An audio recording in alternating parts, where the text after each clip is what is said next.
ఏపీకి మరో తుఫాను ముప్పు పొంచి ఉంది. ఇవాళ బంగాళాఖాతంలో అల్పపీడనం ఏర్పడనుందని అధికారులు తెలిపారు. 24 నాటికి వాయుగుండంగా క్రమంగా తుఫాన్గా బలపడే ఛాన్స్ ఉంది అంటున్నారు అధికారులు. వాయుగుండం పశ్చిమ వాయువ్య దిశగా కదులుతుందని అంచనా వేస్తున్నారు. ఏపీకి భారీ వర్ష సూచన ఉందని చెప్తున్నారు. రాయలసీమ, దక్షిణ కోస్తా జిల్లాలో రానున్న 3 రోజుల పాటు భారీ వర్షాలు పడే అవకాశం ఉందని అధికారులు అంచనా వేస్తున్నారు. తీరం వెంబడి ఈదురు గాలులు కొనసాగుతాయని చెప్తున్నారు.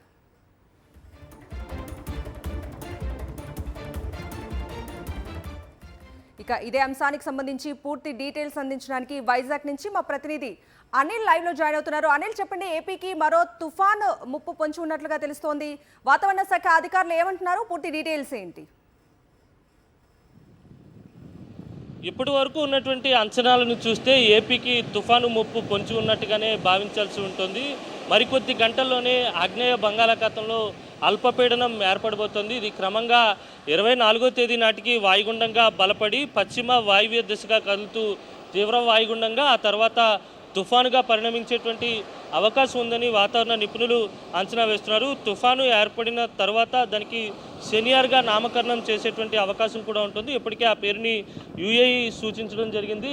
మొత్తంగా చూస్తే కనుక ఏపీకి మరో తుఫాను ముప్పు పొంచి ఉన్నట్టుగానే భావించాల్సి ఉంటుంది. మోంతా తుఫాను ప్రభావంతో అన్నదాతలు తీవ్రంగా నష్టపోయినటువంటి సందర్భంలోనే మరో తుఫాను ముప్పు ఏపీలో ఉన్నటువంటి కోస్తా తీరం వెంబడి ఉన్నటువంటి అన్ని ప్రాంతాలకు పొంచి ఉన్నట్టుగానే భావించాల్సి ఉంటుంది. ఆగ్నేయ బంగాళాఖాతంలో అల్పపీడనం ఏర్పడిన తర్వాత క్రమంగా బలపడుతూ ఆ ఏపీ తీరానికి దగ్గరగా వచ్చేటువంటి క్రమంలోనే దాని ప్రభావం మరింత పెరిగేటువంటి అవకాశం అయితే స్పష్టంగా కనిపిస్తుంది. రానున్నటువంటి 3 రోజుల పాటు ఇటు రాయలసీమతో పాటు దక్షిణ కోస్తాలో ఉన్నటువంటి ప్రకాశం, నెల్లూరు, తిరుపతి జిల్లాల్లో భారీ వర్షాలు ఉండేటువంటి అవకాశం ఉంటుంది. వైఎస్ఆర్ కడప, అనంతపురం, సత్యసాయి అలాగే చిత్తూరు జిల్లాల్లో కూడా భారీ వర్షపాతం నమోదయ్యేటువంటి సూచనలు కూడా కనిపిస్తున్నాయి. మరోవైపు ఉత్తర కోస్తా జిల్లాల్లో కూడా తేలికపాటి నుంచి మోస్తరు వర్షాలు రానున్నటువంటి 3 రోజుల పాటు ఉండబోతున్నాయి. తీరం వెంబడి గాలుల తీవ్రత కూడా ఉండబోతోంది. సాధారణంగా ఇప్పటికే 30 నుంచి 40 కిలోమీటర్ల వేగంతో గాలులు ఉండేటువంటి అవకాశం ఉంటుంది. అలాగే క్రమంగా అల్పపీడనం బలపడే కొద్దీ గాలుల తీవ్రత కూడా పెరిగేటువంటి అవకాశం ఉంటుంది. వర్షపాతం నమోదు కూడా ఎక్కువగా ఉండేటువంటి సూచనలు కూడా స్పష్టంగా కనిపిస్తున్నాయి. అయితే అన్నదాతలు తగిన జాగ్రత్తలు తీసుకోవాలని వాతావరణ శాఖ సూచిస్తోంది. తీర ప్రాంత ప్రజలు అప్రమత్తంగా ఉండాలని కూడా స్పష్టం చేస్తుంది. అయితే పూర్తిగా అంటే వాయుగుండంగా బలపడిన తర్వాత తీవ్రత పెరిగేటువంటి సూచనలు స్పష్టంగా కనిపిస్తున్నాయి. ఏదేమైనప్పటికీ కూడా మొన్న మోంతా తుఫాను ప్రభావం చూసిన తర్వాత మరోసారి ఏపీకి తుఫాను ముప్పు పొంచి ఉన్నట్టుగానే భావించాల్సి ఉంటుంది. Kavitha. Right Anil, thank you for the updates. అల్పపీడనం కారణంగా కడపలో గత రాత్రి నుంచి ఎడతెరిపి లేకుండా కుండపోత వర్షం కురుస్తోంది. భారీ వర్షం కారణంగా పలు ప్రాంతాలు జలమయమయ్యాయి.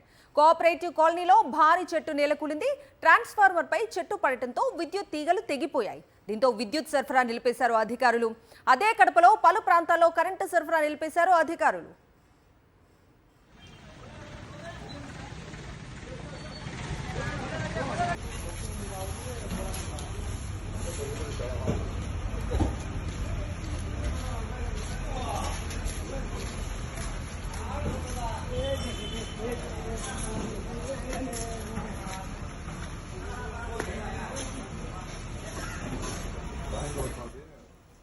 సాక్షి టీవీ ప్రసారాలను నిలిపివేయడం చట్టరీత్యా నేరం.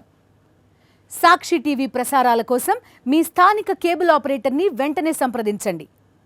DTHలో, ఇంటర్నెట్లో కూడా సాక్షి టీవీ ప్రసారాలను వీక్షించవచ్చు.